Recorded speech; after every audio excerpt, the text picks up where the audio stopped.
having to do with Tartaria and giants and the Nephilim and CERN. So to start off, I had been given this tip from a gentleman on TikTok. I'll put his name here.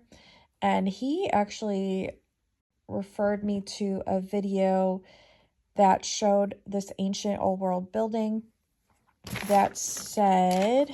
And we can see up here it says, Au grand homme, to the large humans, or to large man. So here we go. Are these large men? No. Very small. Hundreds of feet tall. And even in a photo like this, doesn't even seem like they're using the building. $2,000 for these people. Seems like they just meet outside. They might not have figured out how to open this door. Grands Homes La Patrie Renaissante. And so I put that into Google Translate, and it said, to the large humans, or to the large men. To the great men, the grateful homeland. And translating further, it was basically saying to giants, to giant men, we are grateful for our homeland and for our buildings. In Latin, it means large, and I even got AI, ChatGPT, to admit this to me, and I'll insert the clips here too. There's a lot here.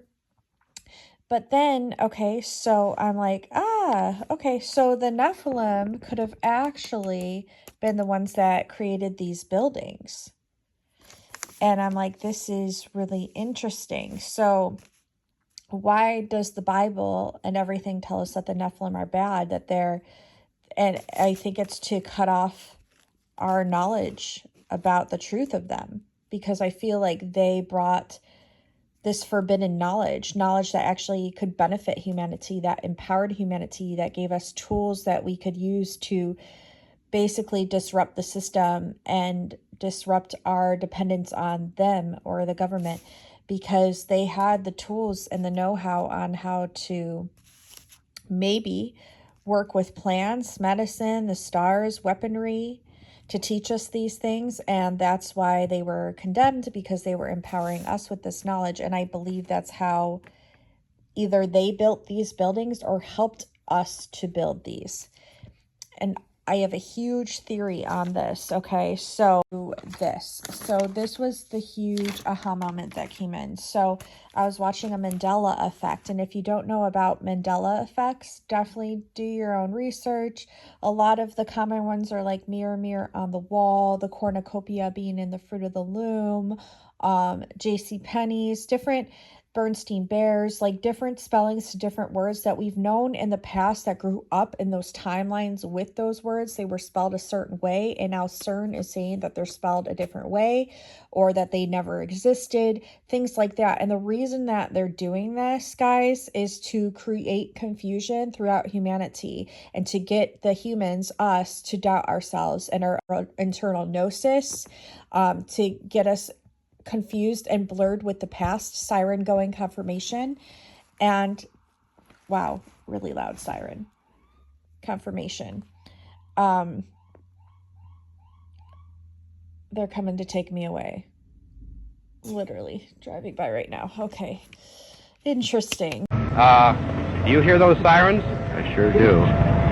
CERN was created to confuse the masses. CERN is that big particle accelerator that can work within dimensions. So I wrote, CERN was created to confuse the masses, so that way humans doubt themselves. It works with atoms and molecular structures between dimensions. For example, which means it could, J.C. Penney's could have still been spelled like this. They're saying that it's spelled like this. Now, what's interesting is even on old receipts that people are finding and digging up, it's spelled this way. And same with my dad's Fruit of the Loom shirt. It had Fruit of the Loom. I remember growing up in the branding label amongst the fruit. And then on my dad's old shirts, he went to check them and it wasn't there anymore. Yet my mom, my sister, me, my brother, like everyone remembers it having the cornucopia in there. Are you prepared to be recorded? No. I have to ask you a very serious question. What? No, it really is serious. I'm just giggling. So, do you remember when we were little and we had Fruit of the Loom underwear and different shirts and things that we wore Fruit of the Loom? Did the Fruit of the Loom have a cornucopia on the logo? It did. They're saying it didn't, and the Fruit of the Loom is corporate gaslighting us by saying they never had a Fruit of the Loom logo, and they made a timeline saying that it didn't, but there's articles and shirts that have it on it, and it's like a brown. I remember very vividly it being a brown like yeah, thing and I remember it being on the Fruit of the Loom label. Logo. And it might be. It was, but there's Fruit of the Loom is saying that it never was. Really? Yeah. So it's a Mandela effect. And so I said I'm going to ask my mom and see what she says and see what she remembers, because I remember it being on it. Like as a kid, I vividly remember. Do you remember it? Yes, I remember it. Emily, do you remember? Be careful with the scissors. Or do you not? I remember it having a cornucopia. So that's their tactic. They're saying, no, it's always been this way, when in fact it's been this way. And the reason they're doing that is to create this hole, this like inversion of doubt within your mind. And basically, CERN created Mandela effects to literally confuse you and get you to doubt yourselves. That's why it was created. And if you doubt me on this even, there was a spirits box session that somebody did who I intuitively trust because I've watched many of them. And it basically, like, the spirits on the other side can come through and speak as well. To you for some time about the Mandela effect and whether that is a very real phenomenon where people are imagining two differences that are supposed to be attached to one memory. So I'm wondering if the spirits can come forward and talk to me about this. Sorry, what was that? Time and space altered. What do you mean altered? Why would it be altered? What's going on? The way that memories are being altered, perceptions are being changed. What is going on? And they were saying, yeah, that's why it was created. Like, dummies, wake up. So it makes sense, though. And so what I was getting here is that they utilize CERN, okay? And you have to do your research on Mandela effects, or none of this is going to make any sense to you. And I probably should have prefaced that before I jumped in. But they utilize CERN here, and they utilized it to basically switch our timelines. And what did they do? What they did is they have these old world buildings, okay, that are here. And what I'm getting is that they were built by the giants, the Nephilim, okay? These were huge ornate buildings all over the world. And the reason that I thought this to begin with is because not only are they ginormous and we don't have the technology today to build them, they also had huge, heavy, ornate doors, giant doors that only giants could build. Why did our ancestors build these following massive doors?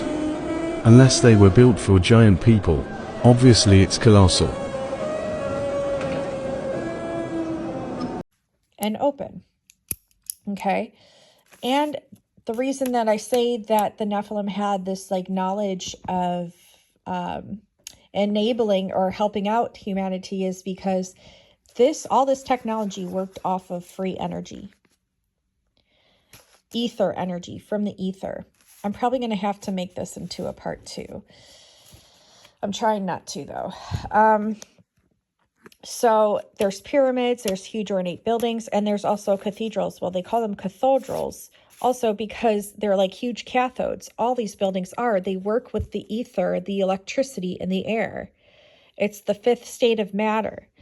And they can utilize this through antennas and different symbols and different shapes that you'll find also all over the buildings and ornate metal and stuff on the buildings, like the pyramids, the capstones, all of it were like antennas to take in this free energy and utilize it towards something else. It's basically like alchemy.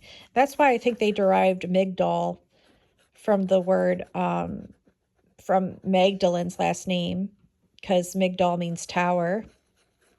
And it's like an antenna, and it's alchemizing the ether into a sustainable energy source to help with other things. So basically this was the download that I was given. Upon watching the Anchorman section video that I did where I went over that, it's basically showing how the Masons put their architectural signature on these buildings. Well, what if, as a download that was given to me, is that what if the World Fairs were an architectural practice run to try to replicate the old world buildings that some, I believe, were implemented here by CERN and some were built by the Nephilim, so that they could take all the credit for them, so that the Masons could take all the credit for them, and their cornerstones are like their signatures. And some claim that they are direct descendants of the Nephilim. Some of these Masons, like their names, the Masonic lodges and their Masonic names, they refer to themselves as the Nephilim. I've done lots of research, like digging into this and trying to figure out why are they saying that they're descendants of the bloodline of the Nephilim.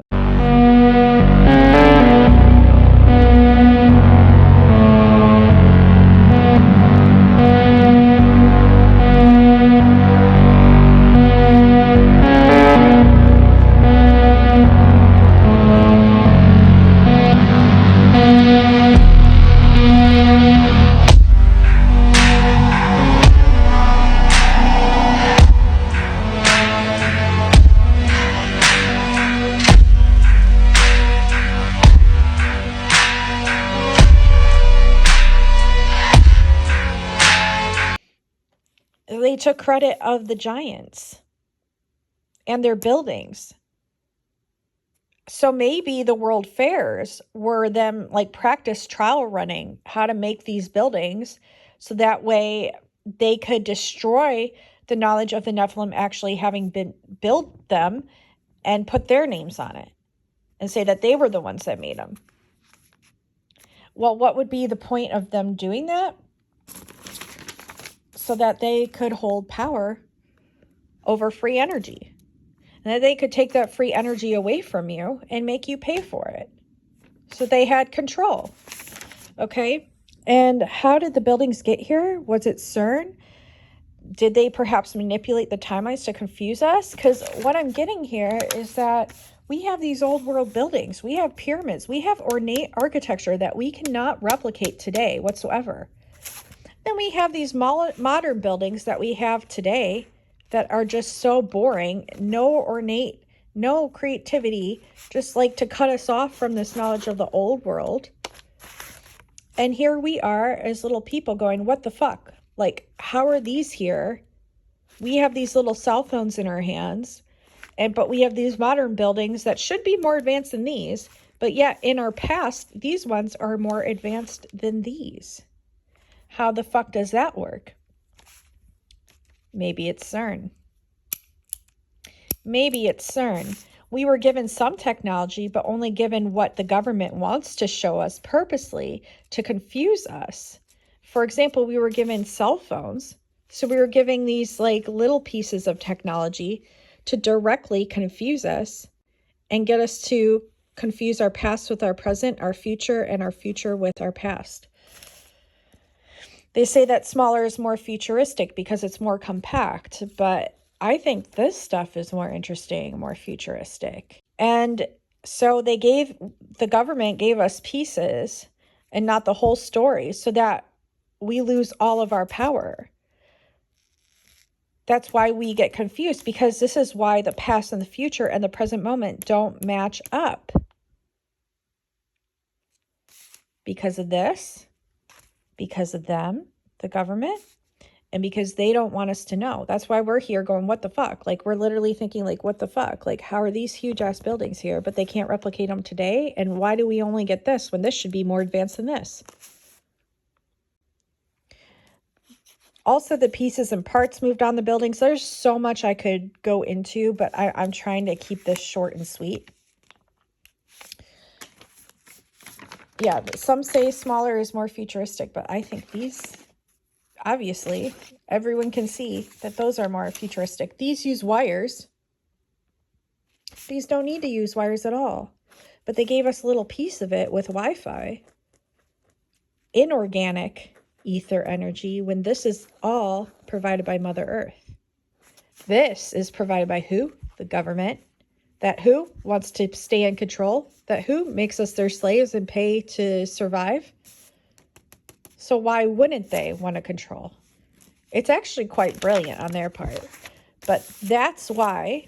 So what's the big secret? Free energy, power and control tactics. Confuse the masses, get them to doubt themselves. Greed and power. If energy is free, there's no way to own the people. Therefore, no way to control the people. Tartaria is futuristic. Etheric power grids, motherboards all over the earth. If you look down on the cities, electricity, it literally has city in the name. They look like power boards, motherboards. Even sections of the buildings have different symbols that look like the cymatics with sound vibration going into water. And the reason water was by the star forts and by some of these buildings because it acts as a conductor. So, and the labyrinths look like literal motherboards. Like if you look at it, they look the same. So that was why. That's why they did all this. So this was the download today. They gave us a little piece of it to confuse us, and they did a big switcheroony here to confuse us even more. And I think they utilized CERN to do it because it's been proven through, and we have receipts now, thanks to them, thinking that would have the opposite effect on us, making us doubt ourselves further. But we have a very strong memory of recall. And why is this so important? Because it's an act of reclamation. It's restoring lost wisdom. How did the buildings get here? Was it CERN? Did they manipulate the timelines to confuse us, to get us to doubt ourselves by implementing our future timelines and accomplishments and buildings as our ancient past? That way, we hold no power. So that way, we continue to doubt ourselves. It's literally timeline manipulation, futuristic technology from our past. They're resets. They do the resets, and then they do the repopulation. So we forget again and have to start all over from day one. So, dang, it's a lot. Trust what you receive. After I had received all this messages about the giants, I saw a car that said GPS 5814, and the license plate said the mountains are calling. So, were some of these giants petrified mountains? Is this true? Did some of them go into tunnels and hide? Because that keeps coming up. I'm going to keep going with what I receive, but this is what I'm getting. So I hope this makes sense. I know it's kind of all over the place, but I just received this download and I wanted to get it out there before I forget. And yeah, it's very important. Like, if you think about it, of course, giants could have built these buildings. That's a giant in the rock, and they're building it, and they had the knowledge of ether energy, so they didn't have to utilize wires. And then these people came in, the Masons, thinking they're more powerful than God and have the right to control us as their slaves. And so they took away this knowledge, reset the whole population, implemented wires to enslave us, and only gave us little pieces so that way we don't doubt or think they're up to anything, but we already know. So that's what I got. I hope this helps. I love you guys. Bye.